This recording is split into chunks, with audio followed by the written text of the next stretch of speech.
Hi, this is Caleb Charles with SecurityOrb.com. I'm here with Audian of Critical Watch. How you doing? Hey, doing very good. Okay, could you tell me a little bit about your product and what it does and everything? Sure. We have a product, it's a vulnerability management and assessment service and technology.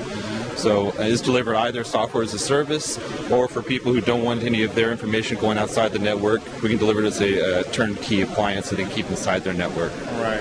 And the big thing right now is compliance. And I guess what are some of the key compliance modules that you have, and do you have the ability for users to create any customized rules if they were to use the product? That's a good question. Actually, there's two levels of compliance, really. The first one that a lot of people forget about is your own personal policy. A lot of companies, we still run into a lot of companies that don't actually have a plan or policy for how they want to administer their vulnerabilities and how they want to protect their assets. Within that plan, should also be compliance with industry standard compliances, like it could be HIPAA, for instance, or Sarbanes-Oxley. Those are PCI compliance. And then you can write your own rules too. So if you have a company-wide policy that you want to enforce, you can write down. You can actually create that in our system and then apply that to your actual environment. Okay. And I guess another big thing is using SIMs and being able to import and export data. Could you give us some more information on that? Yeah, that's a trend that's growing quite a bit right now. There's a lot of technology and products out there that need to gather information, whether they're collecting log files or doing scans of your network or scans of your machines or scans of your configurations on your machines. We have in the industry and customers are asking for us to share information with those technologies. Because if everybody is constantly doing a scan, that has an impact to the network as well. So we make a lot of the information we collect during our scans available through an API and also industry standard log files. Right. And as for like support and training, I guess if somebody was to purchase the product, what kind of support and training can they expect to get once the product has been purchased? Well, the first thing is we try to minimize the amount of training required.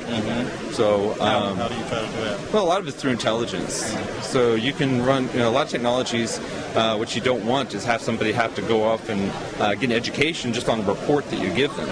Instead, what you need to do is relate it to common industry terms and give them an interface that's intuitive. And then more important than that is give them the ability to do something about it. So in our case, with vulnerability management, we'll identify vulnerabilities to assets in that environment. But what you have to do is give people options. Okay. So what are you going to do to fix it? And in terms of the training, sorry about it, I totally avoided the question. What we do is we help set up the system initially, and then after that there is a one-day, full-day training that users have to go through. There's an advanced training for people who want to be a service provider, so people that are in a multi-service provider environment. That's a different training module. Okay. And what platform does it run on? A Windows platform, and what different ways can somebody get this product? It is a Windows platform, and we deliver it either as an appliance, so we can actually ship them a box all ready to go and plug in, or if people want to just do a standard ESX configuration, we'll just give them an image, has the operating system, everything configured. They just install that image on a machine. And lastly, what some people will also do is subscribe to our service, so it's software as a service. Okay. So I guess if anyone wants to have more information on this Critical Watch product, what's the best way for them to get some more information on it? I'd start with our website, criticalwatch.com. Okay. Well, you got it, criticalwatch.com. I'm here with Audian, and we're here at the Hackers Halted Information Security Conference.